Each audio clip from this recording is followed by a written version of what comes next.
Welcome to Headspace with Derry O'Malley on LCCR, Limerick City Community Radio. Your city, your station, your voice. Sponsored by Motivation Weight Management Clinics. Savoy Hotel Limerick, 061 448703 and Ballycommon Village, 061 224648. Hello listeners, and thank you very much for once again tuning into Limerick City Community Radio. I'm sitting here now in Raheen Dance Studio, beautiful space, and I'm sitting here with Caren Hession. Good day, Caren. How are you today? Hello, how are you? Dr. Caren Hession, to give her full title. And I heard of Caren through a colleague of mine, and Caren works with people with special needs, and you work through the medium of singing and voice. Yes. Yeah. Very exciting. Yes. Very exciting. Sounds fascinating, actually. What do you do, if I may, that is unique or different about teaching music? So I suppose it probably stems from my PhD in a way.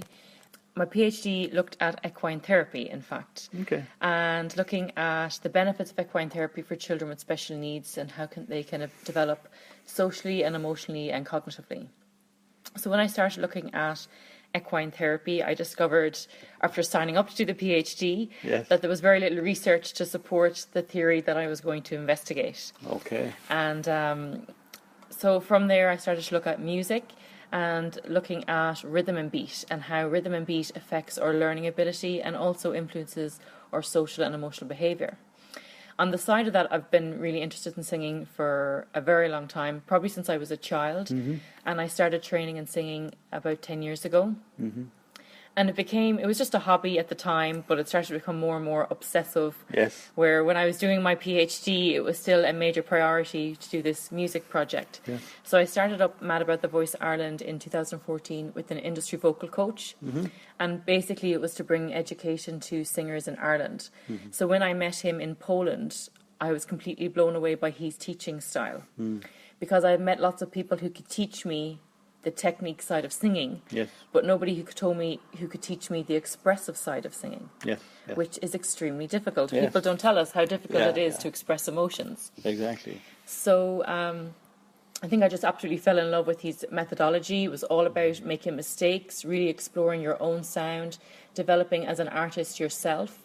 And I think that methodology then has carried over through Mad About the Voice Ireland. I took over teaching there in January, actually. And I also set up Spiritus Studios following my PhD. And basically that is using rhythm and beat and music as well to help children with special needs.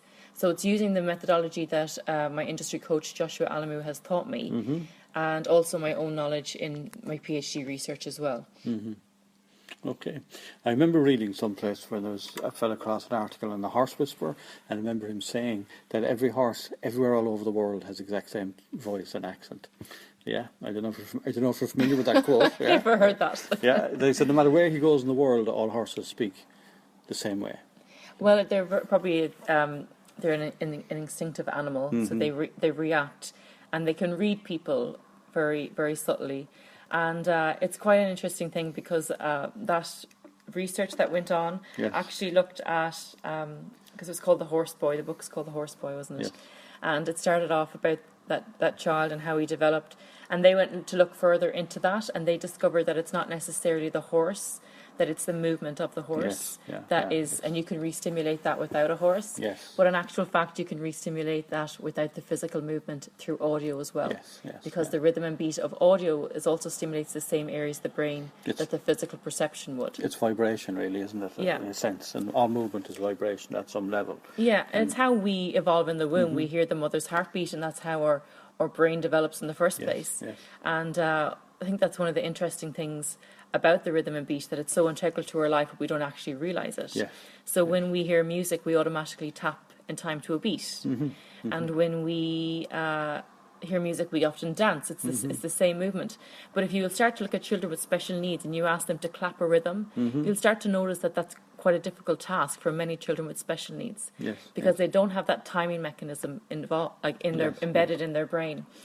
So and it's interesting that many people with special needs will themselves rock and have a rhythmic, self-soothing anyway.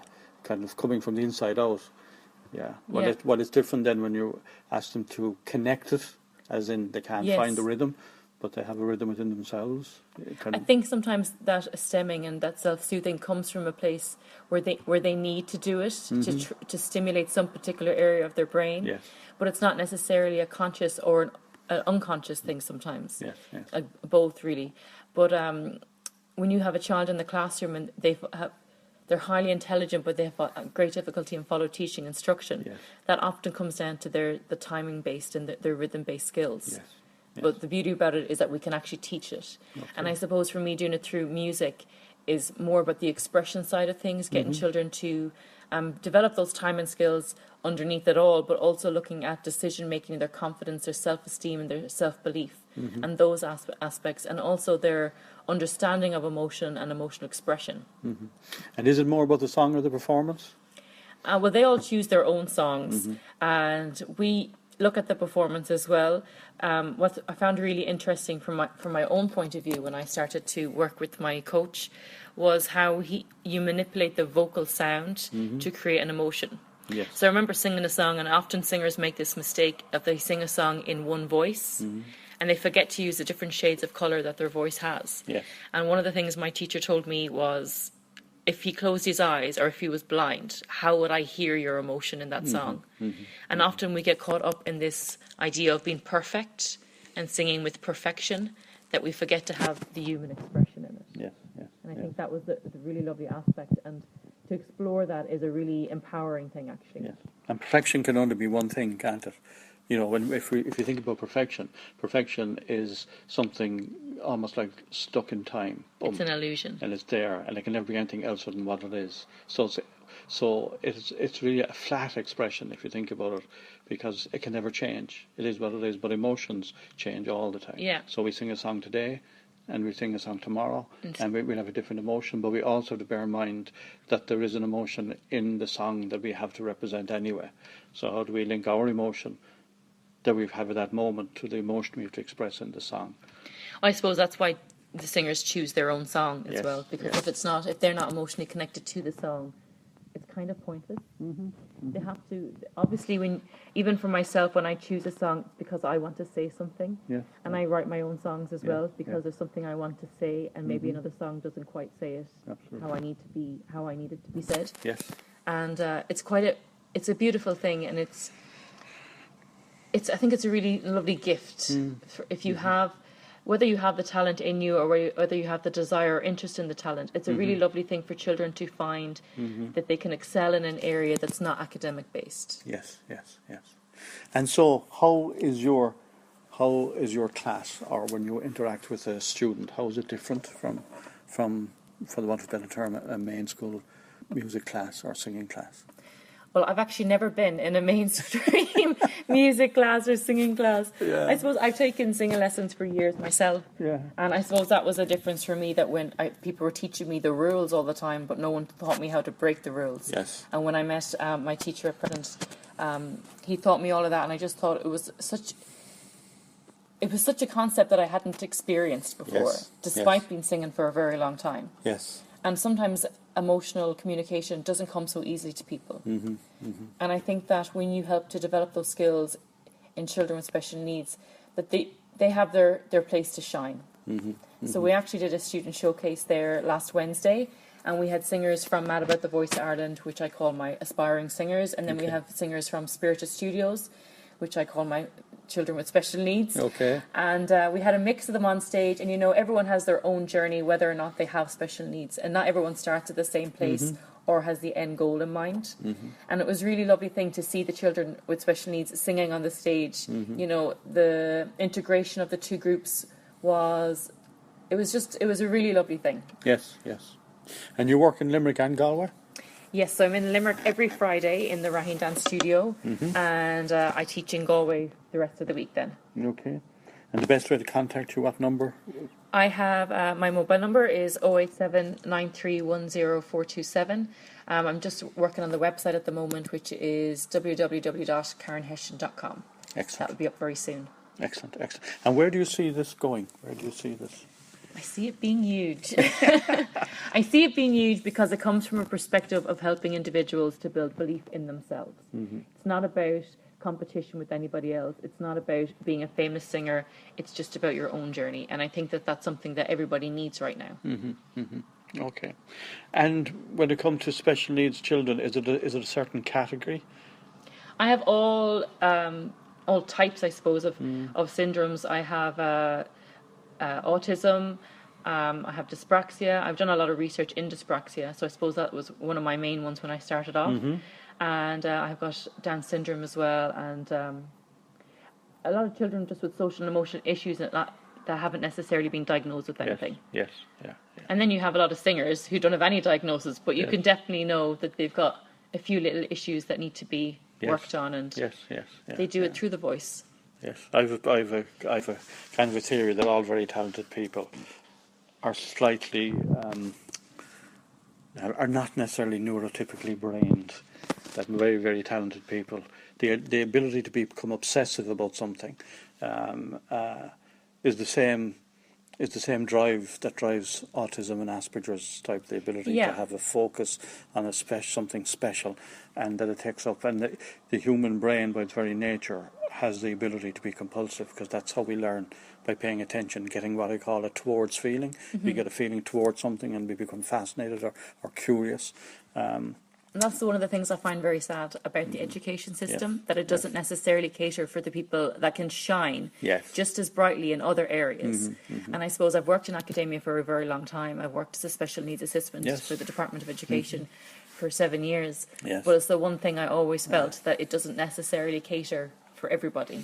Is it interesting that many people that they thrive after they leave the educational system? Absolutely. But they had to go through all those years of hardship of people thinking they're not very intelligent. And more to the point, they themselves thinking they're not intelligent, Exactly. which is the most frustrating part, and also the most damaging part. Absolutely. To be in a system that allows you to feel that you're not competent, because competency or self-esteem issues are based on our levels of competence. How good we feel at doing things. Absolutely. And if we're in a system that doesn't allow us to express, or which we feel we can't understand, and we look at our peers and they're doing things and we don't even know how they're doing it, so how can we thrive in that situation? And this is part of the reason I'm fascinated by these kind of approaches, these novel approaches, because special needs are people who have a novel way of seeing the world. So novelty is how you engage. So singing is an excellent way then to do that. May I ask you, have you examples, if that's okay, of how you interacting with kids has changed something, or in some way has helped to counteract what we've just spoken about, the sense of not being valuable? Or Well, I think one of the main things is to instill that sense of belief and confidence, because those sort of skills, even if someone doesn't love music, or that's not their goal, or but it's something that helps with valuable life skills outside, in other spectrums of life. Yes. So I have students here who have definitely, their confidence level has increased. They've gone and performed on stage. Yes. They've had such a presence on stage that it was just as outstanding as any other singer on the stage, even though it was a mixed group. And then they come in and they go, oh, well, I tried this last week, in another aspect of their life. Yes. I've had students that are now working in, full-time positions. Yes. And they're just life skills that they're building in different areas. And I suppose that the number one thing is to have a belief and to build that sense of confidence, because that transfers. Okay. And would you have anything to say to parents, of special needs kids, because it's a hugely difficult situation for some parents. Find it very difficult to be in that situation where the norms don't apply to their kid. Our kids, and it's a constant battle. It's a constant checking all the time that not only are they okay, but their environment is okay, and the people around them are okay, so people can become overwhelmed very quickly. It's quite a difficult question, insofar as you have to really look to see, because I suppose when every other child is following the norm, say. And then you've got a child that doesn't follow the norm, it's hard sometimes to see where they do shine. Yes. And I suppose if you can figure out where they do shine, throw all your energy at that. Yes, yes. That is one thing. There's other things like, on the basis, anything with the rhythm and beat, singing, drumming, piano is really good. Equine therapy is really good. All those things that will get those basic skills going is another like a good avenue to explore. Yes, yes.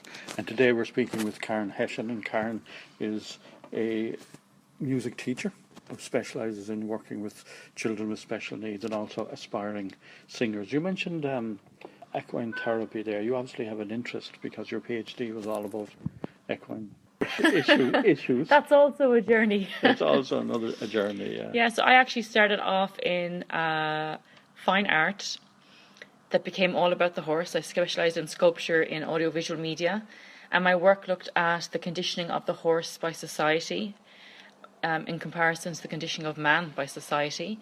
And it looked at... So basically it was all about rhythm and beat, or it was all about audiovisual of the horse in that context. And as I began to explore how the horse could stand for so many human aspects of social emotion development, that's when I began to look at equine therapy. Yes, so that's when I started the PhD. It was first a master's, then it was the PhD, and it automatically revolved back to music. Okay, yeah. And in relation to the horse itself, were you interested in the horse as a child? Well, I wanted a donkey, and they were really dear, so we got a foal instead. Okay. Yeah, back in the day. So you would be one of these children who were into horses and I just liked animals, but I won't say I'm not very good with horses. They're an extremely powerful creature. I do have a horse.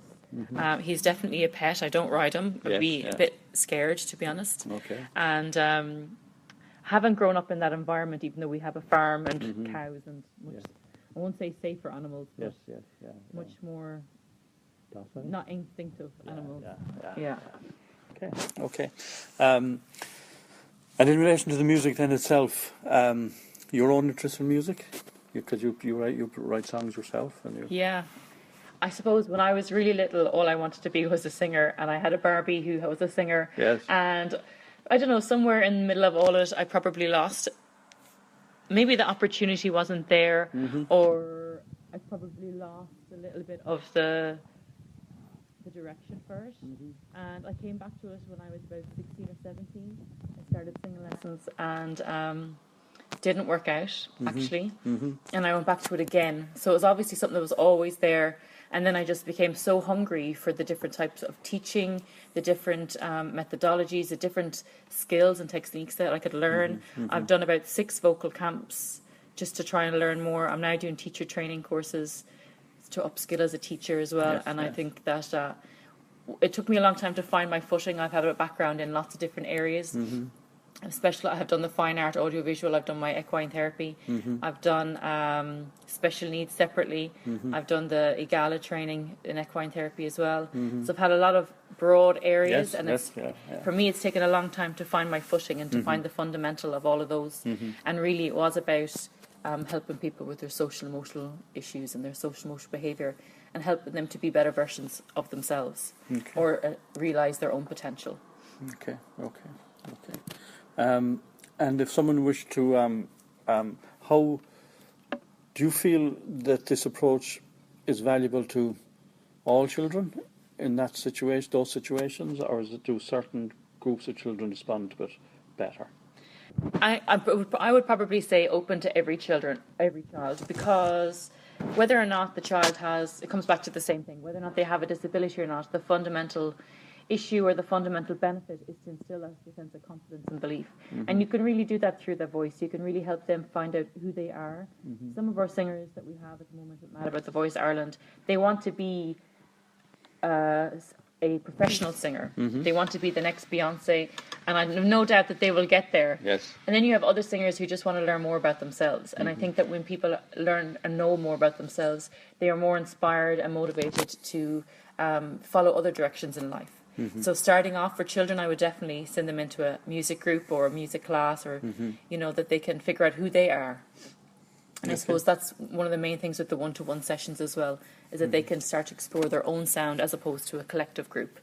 But the collective group is just as good as well, I suppose. And what about adults then, who may have issues?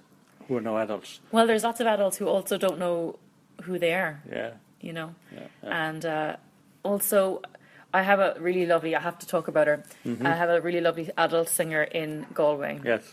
And you know, she came from a background where, you know, stuff happened and didn't sing. And began to explore the voice a couple of months ago. And, you know, she went on stage and sang for a student showcase. Excellent. And she blew me away because she wasn't the Beyonce, Yes. but she worked so hard and she deserved her place on the stage. And she did a fantastic job. She obviously got a lot out of it. And I definitely know that it definitely changed a part of her life.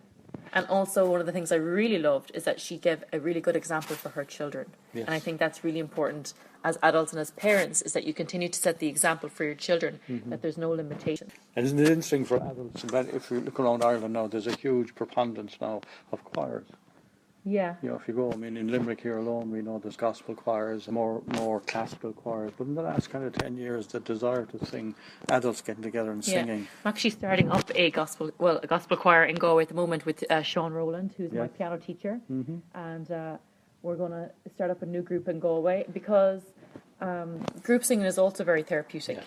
The rhythms that are in me can transpire onto you as well if we sing together. Yes. And it's a great social event. And sometimes absolutely. the idea of singing alone is quite daunting for some people. Maybe even to go and take the one-to-one lessons is quite a daunting concept for some people. But when you're in a group, you've got your own community and you've got your people who understand you and your journey, and they can support you as well. And there's a growing body of evidence as well that people who sing together are emotionally and mentally can be more stable, or it's a great resource for people who have issues around anxiety or isolation, that getting together to sing. And again, we have the example of the homeless choir that was on the TV there recently, and just getting these people together to sing. And it's all about, in a sense, there's meaning, there's purpose. There's people together to achieve something bigger than some of their parts. And as human beings, we're social animals, and social animals, by our very nature, to be a social animal, it means you must be open to be influenced. If you can't be influenced, you cannot be a social animal. So that's what I say about when you ask me about what can parents do for their children, when finding that goal that they're interested in. Because when they do the thing that they're interested in or where they excel, they build their own community. Yes, so they've got their friends in that community. They might necessarily have their friends in academia, in school, but they might have it in a social or community group. You know, and I think that's very important for them to be part of a community, and also for them to develop their skills amongst people who have the same understanding as them. Yes, and also being in those groups forces them, if that's the right word to use, just through necessity, to develop social skills, to develop the ability to share. Well, that safety net is there with the group, of a group of people who are like-minded. Yes, but also then in that one develops the ability to be sociable in those groups of people, because again, many kids with learning difficulties, isolation, they are more comfortable by themselves.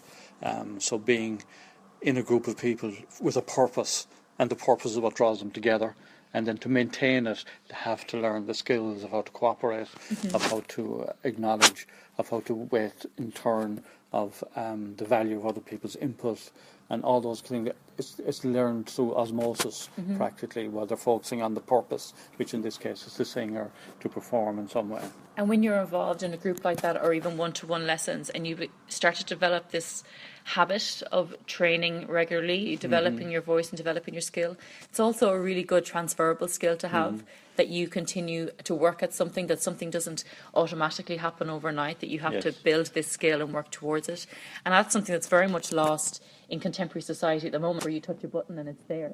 You know, this idea of having to build something and work on something and chip away on something. To learn the skill, to come back tomorrow and do it again and do it again, and not see the progress initially. Exactly. But chip away. Yes. But still have the kind of passion, or the towards feeling. You keep going towards the outcome. Absolutely. Even though at that moment you might be feeling clumsy around something, either mentally, emotionally, or physically clumsy. But we can see the bigger goal and we keep going. And when it's much easier for us to do this around like-minded people, and it is really one of the ways human beings learn. We learn through example. We learn through exposure. But they kind of learn a lot automatically just by being around other people. The ability to learn in that natural way, and then we don't have to discover it until 3, 4, That's 5 very years true. down the road. But the good news is with the type of work you're doing, and this is why I find it so fascinating, is that it's never too late. No, That it's you never can- too late. Yeah, once you get that rhythm, once you can match into that person's rhythm, Yeah. and it's the rhythm then that connects, as you said, it connects us all together. Well, I'll just say one other Please, thing yeah. actually, because when you're asking me about the parents again, I had a child once who had extremely bad temper tantrums, extremely bad, and the parent rang me up and asked me, and I asked the parent to go on YouTube and Google a heartbeat and just play the heartbeat and ring me back in a few days. And the temper tantrums that would normally last 20 to 25 minutes had completely calmed down in 5. Yes, yes. And it's that synchronization, that stability and that calming that's really beneficial as well. Yes, yes. Yeah, it is. I have a lovely story as well of a gentleman who was minding a very autistic adult, a non-verbal autistic adult, who would have temper tantrums, and they were going for a walk in the park. They always walked it. But this day the corporation were digging up the path, so they had to go a different route. Oh, yeah. And of course the autistic young man became hugely distressed and started having an anxiety attack. And their assistant kind of just stood behind them and hummed some songs that he knew. He loved the Walt Disney Robin Hood cartoon, right? It would play it all the time in his bedroom. And so the assistant, who knew him quite well, just stood behind him and just hummed one of the songs, and very quickly quietened down, and away he went. So it's amazing how different ways of communicating with people can be effective. That we have a much wider way of connecting with the world and ourselves with the world than we realise. And sometimes it's kind of almost a regret that we reduce our ability to communicate with each other to such narrow band, the normal bands that we all use, because it makes us very presumptive about what's possible. Yes, and we get absolutely. stuck in only what we think is possible. So, in relation to you moving forward, and you could influence the people around you who have the say, what would you want? What would you ask of them to make this more valuable in society, your approach? That's a big question. It is, yeah. You have to start somewhere. And I would encourage people to come to Galway and to come to Limerick, to come for lessons, and help that build. So we've started this already. And, we had our first showcase on Wednesday. And it was exactly what I had envisioned. But I'm not sure if everyone could see my vision at the start. But I was so grateful to all the parents and the participants who gave me that support, that put the trust in the idea that I was sort of communicating with them. They could see the fruits of that on Wednesday. And it was an extremely successful evening. And one of the ideas of that evening was to do a fundraiser to bring over an industry coach. So for me, it's all about giving children and singers the opportunity to learn. Yes. So if that opportunity is not there, it's very difficult for them to develop those skills. So I want to bring over people who specialise in teaching the specific methodology that they have that is not so much based on the science, but is based on the emotional expression. So to bring over people who can constantly coach people to keep that momentum going. And I suppose that's where I would like at the moment, is that people get behind the project, but I suppose they have to see where the project is going as well. Yes. And I suppose if you look on our Facebook pages, you'll see all our lovely videos from our showcase that show, it's the start of something. Yeah. And I do believe that it will go somewhere great, and I do believe that it's something that we need. Listen, Dr. Caren Hession, thank you very much for sharing your dreams with us, and I'm sure you'll be very, very successful, and what you're doing is absolutely wonderful. Keep up the good work. Thank you. You have been listening to Headspace with Derry O'Malley on LCCR, Limerick City Community Radio. Your city, your station, your voice. Sponsored by Motivation Weight Management Clinics, Savoy Hotel, Limerick, 061 44 8703, and Ballycummin Village, 061 22 4648.